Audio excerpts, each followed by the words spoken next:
Welcome back. Well, it's not all gloom between India and Pakistan. Relations between Delhi and Islamabad have been warming, and they do have a number of shared interests. First, both oppose an independent Kashmir, which would see them lose territory, of course. The international community is unlikely to accept it either. Meanwhile, India is booming, and to meet the needs of its energy-hungry economy, the two countries have signed up for a lucrative project. The deal, worth over $3 billion, will see gas transported from southeastern Turkmenistan to India via Afghanistan and Pakistan. Both countries have alarming levels of poverty, but continue to run expensive nuclear and defence programmes. Cooperating could save them money. Well, joining us again, our guest, retired General Talat Massoud, a political and defence analyst. He's in Islamabad. In Delhi, retired General Afsir Karim, a South Asian affairs expert. And joining us for the first time in this discussion from Toronto is Eric Margolis. He's an author and journalist. Eric Margolis in Toronto, let me start with you. Kashmir nearly brought both countries to the brink of nuclear war. How dangerous is the standoff over Kashmir, and could it happen again, do you think? It's less dangerous now than it was when Pakistani troops moved into the Kargil region, in fact, under the direction of General Musharraf, and brought the two nations really to the brink of war. And it could very well have gone nuclear if India had gone ahead with its plans to stage a massive invasion of Pakistan. Fortunately, cooler heads prevailed in India. It didn't happen.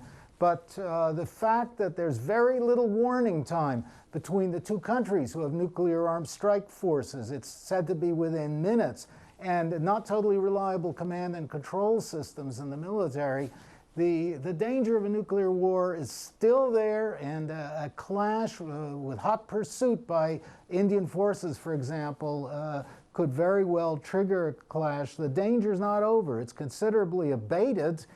Certainly way less than it was in 1999, but it's still there and demands resolution of the Kashmir disputes. OK, so they still have big differences, particularly over the issue of Kashmir. But, I mean, does anything unite India and Pakistan on the positive side? Well, not much. You know, I look at them like an old divorced couple who knows each other too well and never misses a chance to needle each other and harbors resentments. It is true a younger generation is not as infused with this problem. It is a terribly debilitating problem for both countries. It's bleeding their economies, and there is more goodwill now to resolve the problem. And you know, it's like the equally old Palestinian dispute.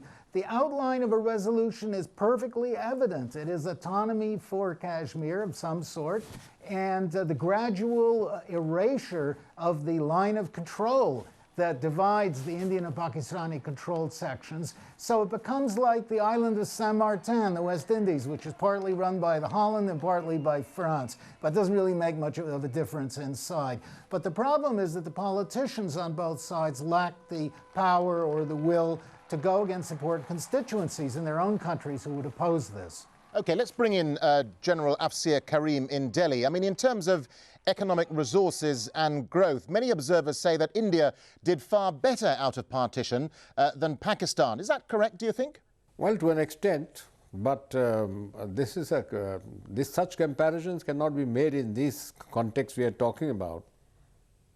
Well, let's bring in General Massoud there in Islamabad. I mean, and just talk about some current politics in the kind of wider picture, because Pakistan has largely been governed by military rule since independence. Has that been a benefit or a hindrance, do you think?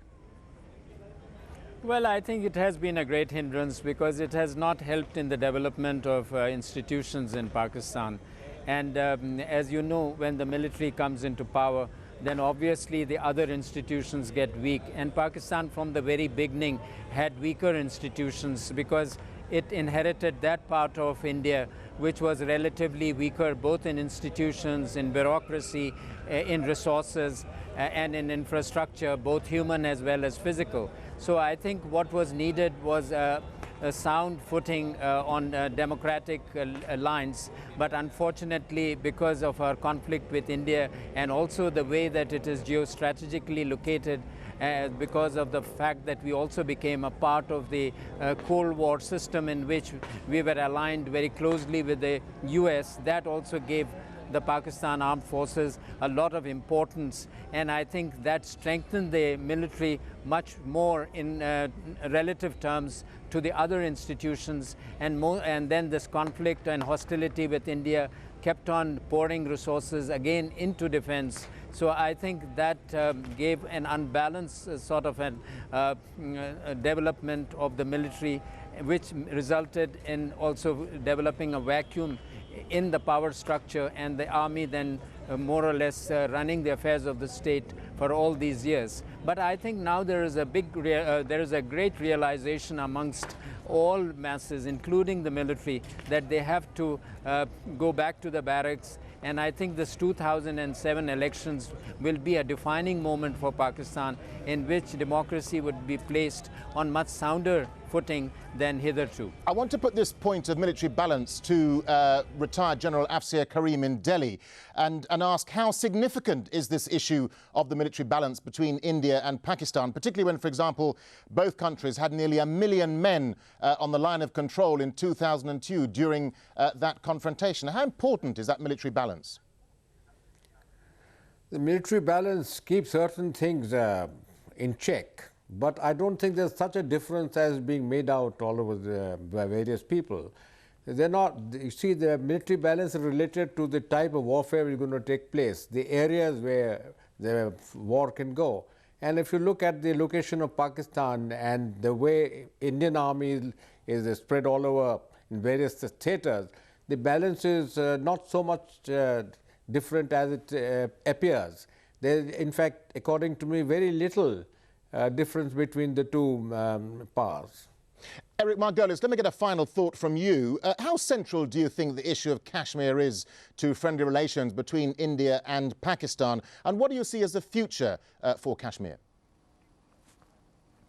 Kashmir has poisoned relations between these two brother countries for 60 years. And it's essential that it be resolved. As I said, it's draining both of them, and beneath it is a danger. And the longer this problem is unresolved, the U.S. intervention in the issue on the side of India has convinced a lot of people in Pakistan that their country's interests have been sold out, that the Kashmir independence movement has been betrayed by the Pakistani government. A lot of radicals in Pakistan are calling for a renewal of jihad in Kashmir. So this is not necessarily a positive sign. And India, on its hand, feels now that with U.S. backing, it has the upper hand with Pakistan. Pakistan is on the defensive, which it is diplomatically, militarily. Its armed forces are growing weaker while India is growing stronger.